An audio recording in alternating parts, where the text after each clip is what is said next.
사람은 마지막 순간에야 말하지 못한 사랑을 떠올립니다. 말하지 못한 사랑이 가장 오래 남습니다.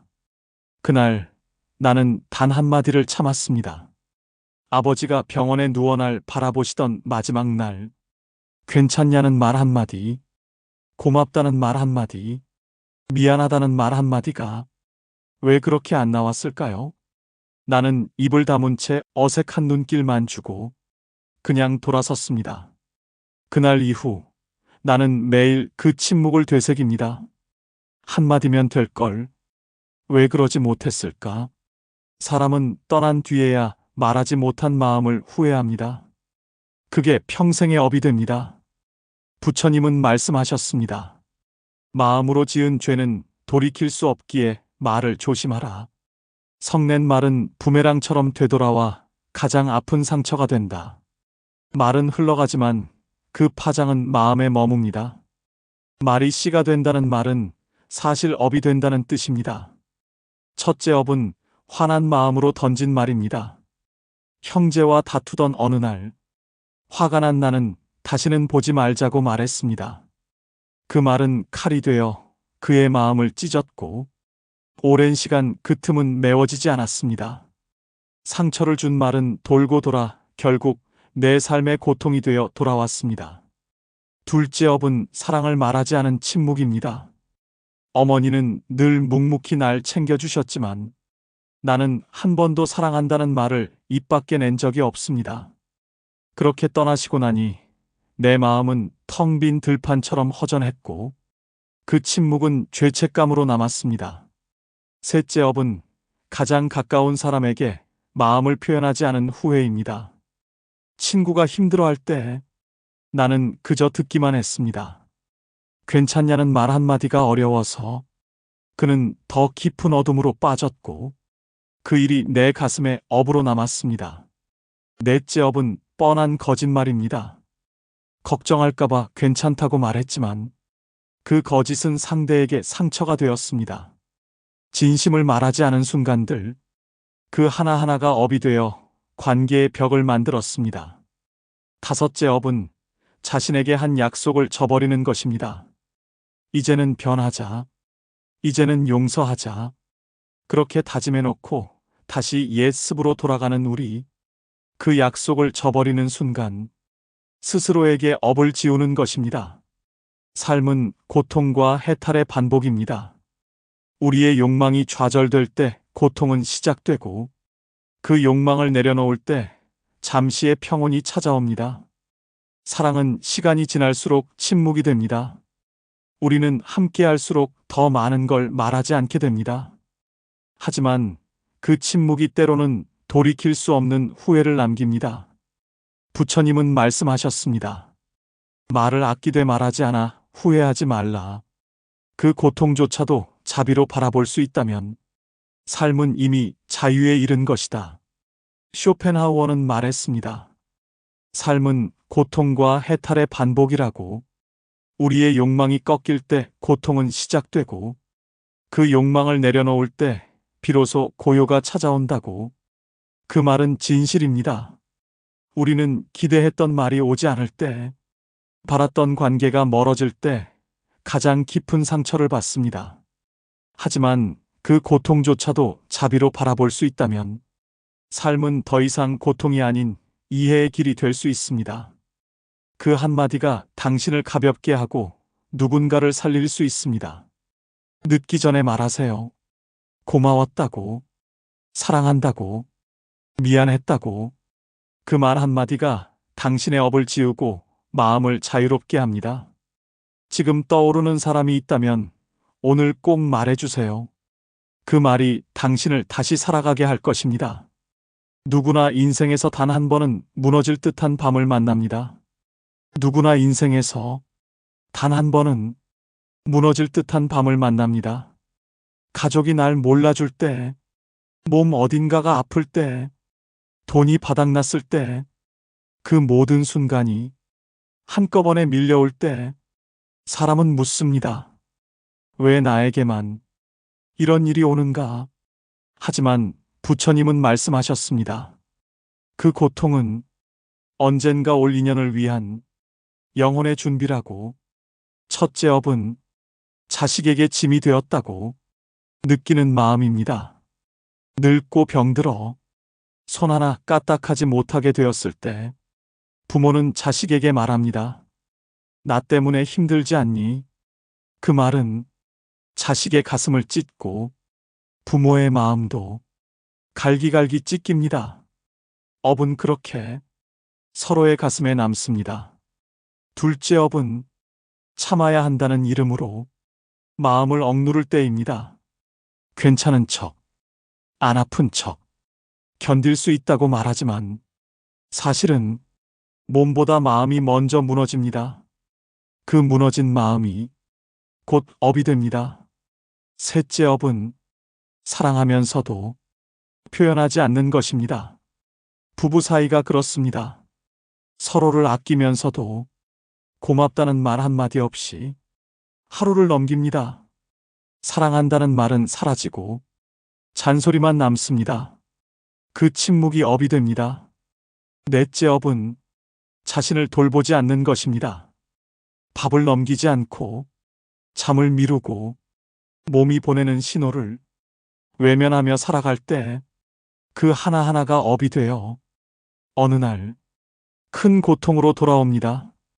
다섯째 업은 기도하지 않는 것입니다. 세상이 무너질 듯 아픈 날, 우리는 그저 버티려 애썼습니다. 그러나 그 순간, 우리는 기도했어야 했습니다. 부처님, 제가 너무 지쳤습니다. 이 고통이 누구의 탓이 아니라 제가 놓친 자비의 언어였다는 걸 이제 압니다. 지금 이 순간 기도할 수 있다는 것, 그것이 업을 지우는 첫걸음입니다. 법구경 이르길, 마음이 고요하면 말도 고요해지고, 그 말은 세상을 살린다 하셨습니다. 쇼펜하우어는 말했습니다. 인간은 스스로를 혹사시키며 행복을 잃는다. 우리는 삶을 너무 잘 살아내려다 마음을 잃어갑니다. 하지만 부처님은 말씀하셨습니다. 몸이 무너질 때 마음을 살펴야 하고 마음이 무너질 때 자비를 바라보라 하셨습니다. 기도는 우리의 마음을 다시 자신에게로 데려오는 일입니다. 남이 준 상처를 끌어안지 말고 스스로의 등을 어루만져야 할 시간입니다. 살다 보면 고통은 반드시 옵니다. 그러나 고통이 왔다고 내 삶이 실패한 것은 아닙니다. 그 고통 속에서 다시 사랑을 배우고 자비를 배울 수 있다면 그 삶은 이미 부처님 곁에 있는 삶입니다. 지금 떠오르는 그 사람에게 말하세요. 괜찮다고, 사랑한다고, 고맙다고. 그 말이 그 사람을 살리고 당신의 업을 지울 것입니다. 말 한마디에 무너지는 날, 당신은 어떻게 하시겠습니까? 당신도 그런 날이 있습니까? 하루 종일 참고 있었는데 딱 한마디에 속이 뒤집힙니다. 말 한마디에 피가 거꾸로 솟고 이성을 잃을 뻔한 순간 참으려는 그 시간이 가장 괴롭습니다. 혹시 지금도 그 감정을 억누르고 계신가요? 아무도 몰라주는 소갈이, 어디에도 말하지 못하는 억울함, 그래서 더 조용히 아파야 했던 그 순간, 그건 당신만의 이야기가 아닙니다. 첫 번째 순간, 가족에게 무시당하는 순간입니다. 애써 만든 반찬을 맛도 보지 않고 내려놓는 자식의 표정, 그 표정 하나에 당신의 하루가 조용히 무너집니다. 두 번째 순간, 병원에서 들은 의사의 한마디입니다. 이제는 약도 잘 듣지 않는다고요. 집으로 돌아오는 길, 창밖은 여전히 밝은데 당신 마음엔 밤이 옵니다. 세 번째 순간, 통장 잔고를 확인한 날입니다. 숫자는 적고 생활은 길고 지친 몸 위로 현실이 내려앉습니다. 존재 자체가 부끄러워지는 날입니다. 네 번째 순간, 오랜 친구에게 진심을 털어놓았지만 그 말이 농담처럼 흘러간 순간입니다. 당신은 이제 어디에도 기댈 곳이 없습니다. 다섯 번째 순간, 길거리에서 들은 낯선 사람의 비난, 차마 대꾸하지 못한 당신은 집에 와서야 눈물을 쏟습니다. 세상이 너무 차갑게 느껴지는 날입니다. 그럴 때 딱 3초만 멈춰야 합니다. 눈을 감고 속으로 이렇게 말하세요. 부처님, 지금 제 안에서 분노가 피어오르고 있습니다. 이 분노를 이기지 못하면 또 하나의 업을 짓게 됩니다. 부처님은 말씀하셨습니다. 타인의 말에 흔들리는 마음을 있는 그대로 알아차릴 수 있다면 고통은 더 이상 업이 되지 않는다고. 3초의 침묵이 당신의 삶을 바꿉니다. 법구경이 이르길 분노를 억누른 사람은 전차를 제어한 전사보다 위대하다 하셨습니다. 우리가 참는 이유는 착해서가 아니라 지혜를 지키기 위해서입니다. 가슴 속에 폭풍이 몰아칠 때 그 폭풍을 껴안고 멈추는 힘, 그것이 수행입니다. 어느 철학자는 말했습니다. 하루에도 수십 번 사람은 상처를 입지만 그중 가장 깊은 상처는 가장 가까운 이 말 한마디에서 비롯된다고. 하지만 부처님은 말씀하셨습니다. 그 상처를 증오하지 말고 연민으로 바라보라 하셨습니다. 그 사람도 어딘가 아팠기에 그런 말을 내뱉었을지 모른다고. 당신의 마음은 그 연민 위에서 조금은 가벼워질 것입니다. 오늘 속이 뒤집힐 순간이 오거든 딱 3초만 그 자리에 머무르세요. 눈을 감고 자비를 떠올리세요. 당신의 마음을 당신이 가장 먼저 품어야 합니다. 그리고 이렇게 기도하세요. 부처님, 저를 화나게 한 사람에게 저처럼 상처가 있음을 이해합니다. 그 사람도 저처럼 외로웠을 수 있음을 압니다. 그러니 제가 미워하지 않고 다만 저 자신을 다독이겠습니다. 당신의 침묵은 당신의 인생을 지켜낼 것입니다. 말 한마디에 무너졌다면 말 한마디로 다시 일어날 수 있습니다. 지금 그 사람에게 이렇게 말하세요. 그땐 내가 미안했어. 내가 너무 지쳐 있었어. 그래도 너를 사랑했어. 그 말이 당신의 업을 지우고 당신의 마음을 가볍게 할 것입니다. 괴롭힘에 무너진 당신, 지금 가장 지켜야 할 것은 마음입니다. 당신은 지금 무엇 때문에 아프십니까?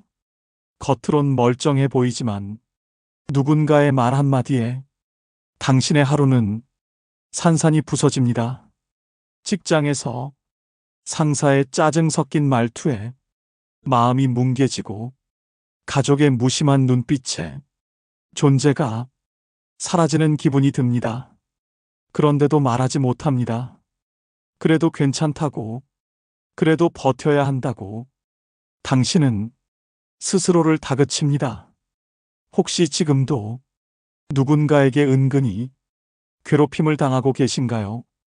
딱 잘라 말하면 내가 예민한 사람 될까봐 아무 말 못한 채 그저 웃고 있진 않나요? 첫 번째 순간, 회식 자리에서 반복되는 농담, 나이 많다는 이유로, 결혼 못했다는 이유로 너무나 사적인 이야기를 웃으며 들춰내는 동료들. 그 순간 얼굴은 웃고 있지만 속은 천천히 타들어갑니다. 둘째 순간, 시어머니의 전화 한 통, 아이 키우는 방식부터 집안일까지 모든 걸 지적하며 던지는 말, 그 말 안에 숨어 있는 뜻, 당신은 충분하지 않다는 말, 그 한 문장이 가슴을 콕 찌릅니다. 셋째 순간, 학교에서 아이 왕따 사실을 처음 알게 된 날, 그 어떤 말도 위로가 되지 않습니다. 그런데 더 아픈 건 선생님조차 아이가 예민해서요라고 말했을 때입니다. 넷째 순간, 남편이 무심코 내뱉은 말, 그걸로 이렇게까지 힘들어해? 그 한마디는 당신의 슬픔을 지워버리는 칼날이 됩니다. 이해받지 못한 감정 위로 잔인한 침묵이 내려앉습니다. 다섯째 순간, SNS에서 누군가의 화려한 일상을 보고 성공과 비교하며 당신은 당신을 조용히 괴롭힙니다. 그럴 때 딱 3초만 멈춰주세요. 그리고 속으로 이렇게 기도하세요. 부처님, 지금 이 괴롭힘 앞에서 제 존재가 작아지고 있습니다. 저를 괴롭히는 그 사람보다 제가 저 자신을 더 아프게 하고 있습니다. 제 안의 연약한 마음을 자비로 감싸주소서. 부처님은 말씀하셨습니다. 자신을 아끼지 않는 사람은 아무리 바깥의 적을 이겨도 진정한 평화를 얻지 못한다고. 법구경이 이르길 자기 자신을 다스리는 자는 1000명의 적을 이긴 자보다 더 위대하다 하셨습니다. 그러니 지금 괴롭힘 앞에서 조용히 침묵하고 있는 당신, 그 침묵은 약함이 아니라 지혜입니다.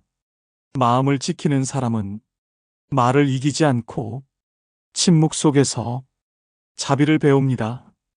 당신을 괴롭히는 사람은 당신의 반응을 통해 자신의 우월함을 확인합니다. 그러니 더 이상 당신의 평화를 그들에게 넘겨주지 마세요. 당신의 마음은 그 누구의 것도 아닙니다. 오직 당신만의 것입니다. 누군가 말했습니다. 상처는 아프지만 그걸 움켜쥐고 있는 손이 더 아프다고. 이제 그 손을 놓아주세요. 자신을 쥐고 있던 그 단단한 손을 자비로 펴주세요. 그리고 이렇게 말하세요.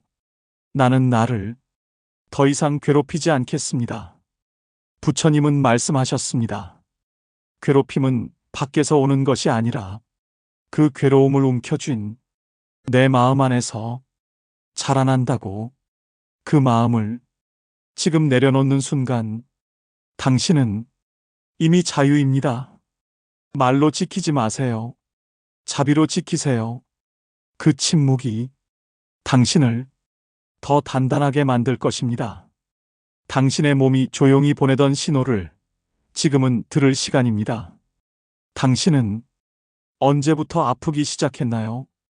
몸이 보내는 신호를 무시한 채 살아온 시간들, 사는 게 바빠서, 사는 게 버거워서, 그냥 참고 넘겼던 그날들, 그렇게 중년이 되었을 때 당신의 몸은 조용히 무너지기 시작합니다.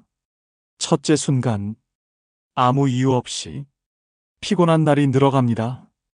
아침에 일어나는 게 전쟁처럼 힘겹고 점심 무렵엔 눈꺼풀이 천근만근입니다.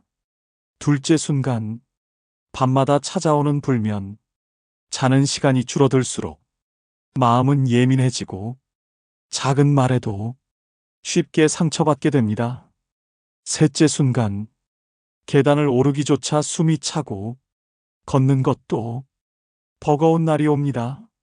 무릎은 소리 없이 아프고 허리는 펴는 것조차 두려워집니다.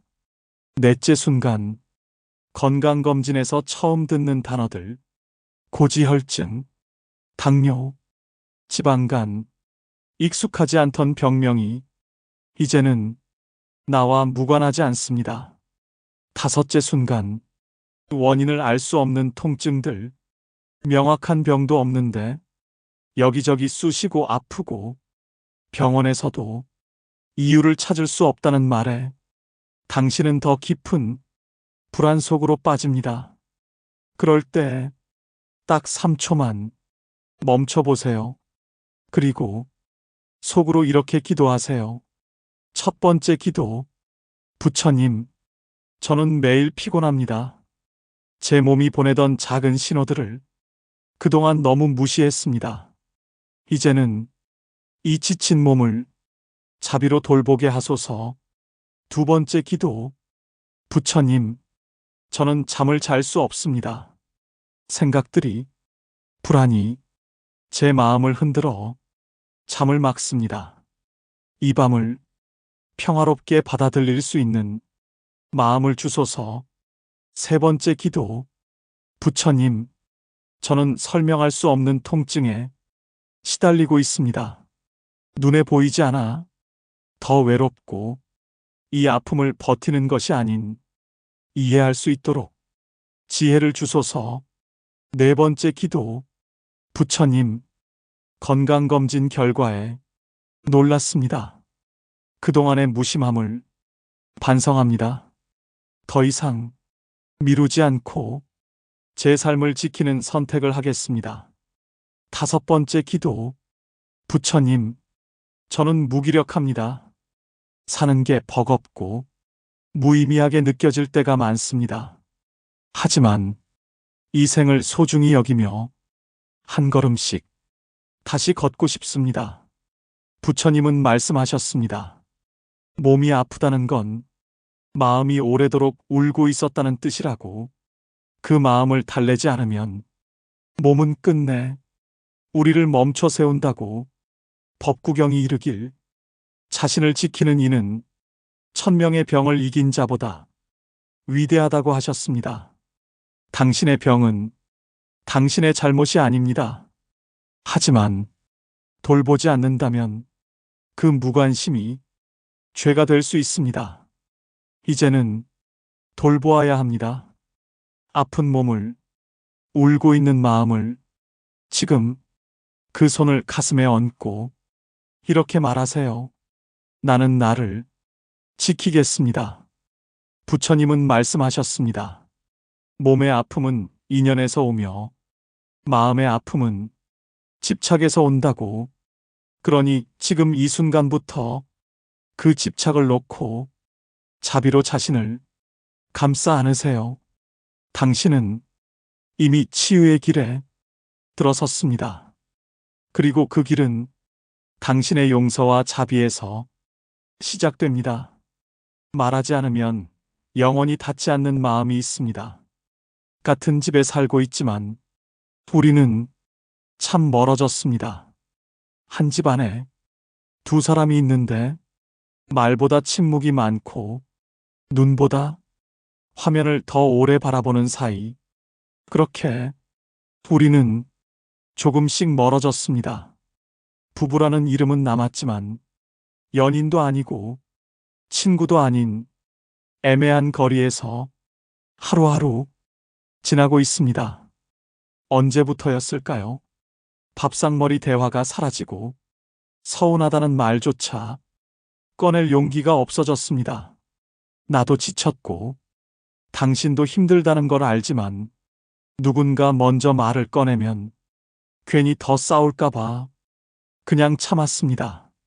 하지만 참는다고 해결되는 건 아무것도 없었습니다. 쌓인 감정은 결국 얼굴에 드러났고 마음의 거리는 더 멀어졌습니다. 어느 날 거실 소파에 앉아 예전 여행 사진을 꺼내봤습니다. 그땐 우리가 참 많이 웃고 있었더군요. 서툴지만 서로에게 집중했고 조금은 바보 같아도 그게 진짜 행복이었습니다. 당신도 그 시절이 그립지 않으신가요?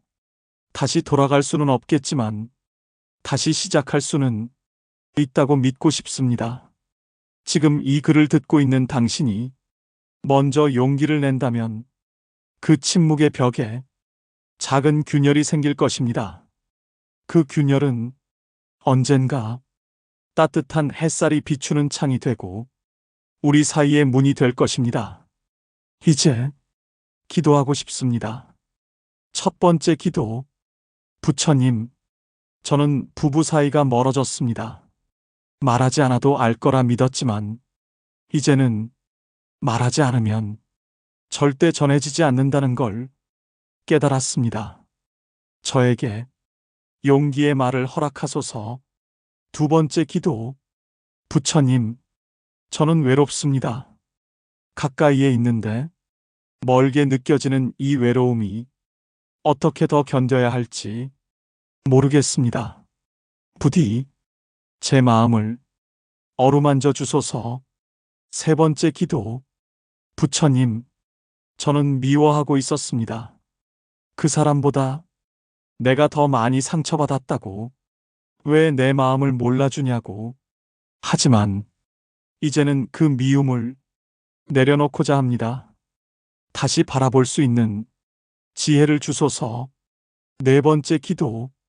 부처님, 저는 아직 사랑하고 있습니다. 사라진 게 아니라 표현하지 못했을 뿐입니다. 사랑이 끝난 것이 아니라 용기가 사라졌음을 이제야 알았습니다.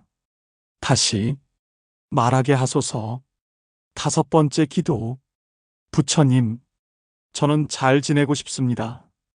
이 관계 안에서 나도 웃고 당신도 웃을 수 있는 날이 오기를, 그날까지 포기하지 않게 하소서. 부처님은 말씀하셨습니다. 마음이 멀어지는 것은 몸이 떠나는 것보다 더 고통스럽다고. 법구경이 이르길, 화를 참는 이는 전쟁에서 이긴 장수보다 더 위대하다고 하셨습니다. 그 말의 뜻을 이제야 이해합니다.